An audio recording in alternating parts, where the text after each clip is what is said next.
streljanjem sem se začel ukvarjati 91. leta, takrat sem tudi naredil prvo kvoto za paraolimpijske igre v Barceloni in takrat je začetek moje te strelske poti.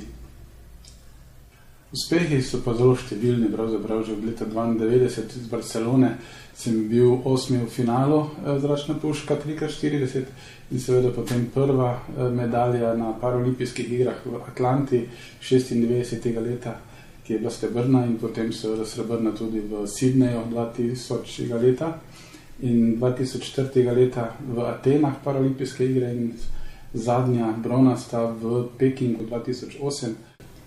Tekmujem v 4 disciplinah: zračna puška stoje, zračna puška leže in 3x40 mali kaliber in leže mali kaliber.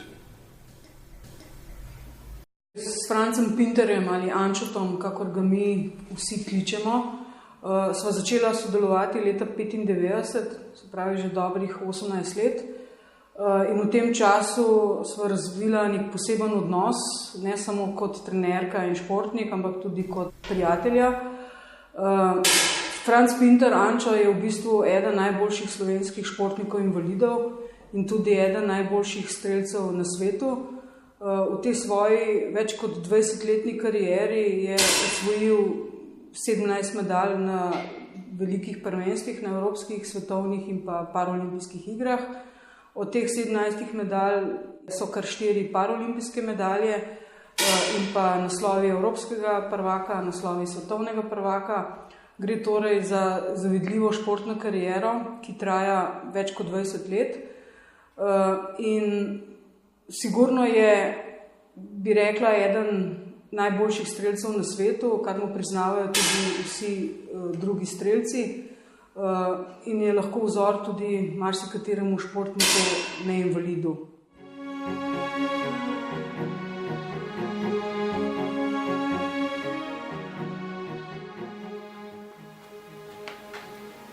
Kdo je pa to? Kad si bil 2 leti star. 2 leti, nekak si bil. Majčken.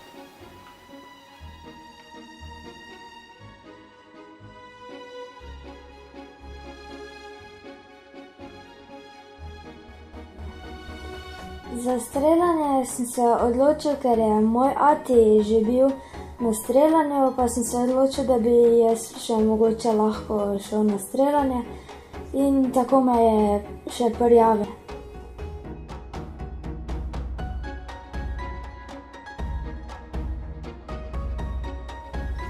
Preseči ga ne nameravam, če se bo zgodilo, se bo zgodilo.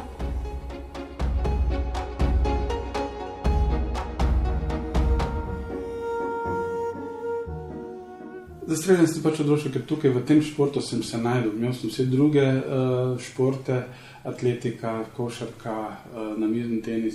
V streljanju sem se pač najbolj najdel in to mi najbolj leži in seveda tudi uspehi potem niso izostali. Je pa tudi neki izziv, da lahko nekaj narediš v tem strelstvu. Navdušil me rezultati iz leta 1986, ko mi je Milan Kučan podelil bronasto medaljo na teh malih paraolimpijskih igrah, ki so bile v bivši Jugoslaviji.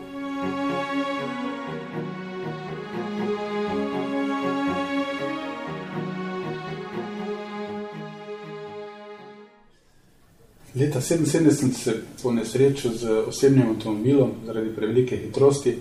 Padel sem iz avtomobila in seveda posledica je bila potem zlom hrbtenice od prstnega koša navzdol in tako sem pristal na vozičku. To je bilo leta 1977, 11. aprila, seveda zdaj že dokaj dosti let, to se pravi okrog 35 let sem na vozičku in sem se pravzaprav že sprijaznil z vso invalidnostjo.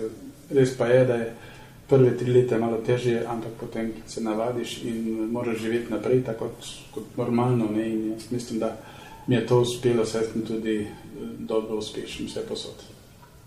Z invalidnostjo se pač spopadaš kot normalni ljudje oziroma neinvalidi, imajo pač težave oziroma težave pozabiš in potem seveda same pozitivne stvari delaš in živiš naprej, kak je pač treba. Res pa je, da so težave predvsem pri gibanju, arhitektonske ovire in seveda stopnice, to je problem vse posod. Mislim, da se z to zakonodajo zelo izboljšalo in seveda tudi, ko smo pristopili k podpisu Evropske listine o enakopravnosti invalidov, mislim, da je tudi se kar dosti spremenilo in mislim, da smo invalidi kar enakopravni. Kar je treba pri njemu posebej poudariti, je ta njegov pristop do samega športa. Ančo je neverjetno discipliniran, ve, čemu vse se je treba odreči, zato da si v športu kvaliteten. V športu vlaga vse in v bistvu so tudi zato vsi ti uspehi prisotni. Zame kot trenerko je zanimiv zlasti z tega vidika, ker je zelo dojemljiv in za trenerja je zelo hvaležno, če je športnik dojemljiv, to se pravi, da hitro vsrka besede trenerja, da je skuša uresničiti in mogoče tudi zato to izvrstno sodelovanje. Kajti v teh 20 letih sva doživela kar precej vzponov, tudi kakšen padec je bil vmes, ampak v bistvu vse se je dalo vedno pogovoriti, dogovoriti. Skupaj sva šla čez vse te uspehe in tudi kakšen neuspeh. Seveda, ko si invalid, te pač primora neke zadeve, da se ne sekira, da v normalnem življenju vzameš pač tisto, kar je najboljše.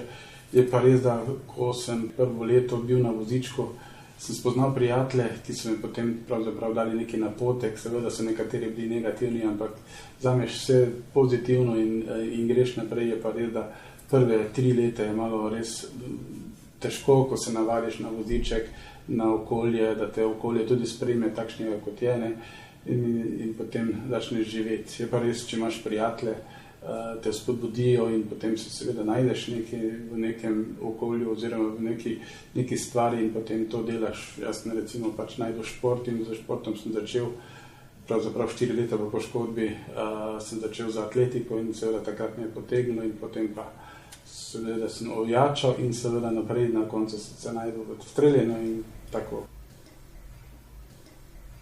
Danes ga dajem za vzor vsem športnikom, s katerim delam, kajti je primer, kako naj bi vsak športnik, ne glede na to, ali je invalid ali ne invalid, pristopil k športu. V bistvu popolna profesionalnost ga je, kljub temu, da od samega strelstva in pa v svojih uspehov, ki jih je doživel, nima ničesar. V športu invalidov ni nagrad, ampak Ančo je tisti pravi športnik, ki goji šport in pa strelstvo iz srca in to je največ vredno. Vodilo za naprej, da vzameš tisto dobro, slabo pozabiš in tisto, kaj te pač potere, da te potem ujača naprej in živiš normalno življenje.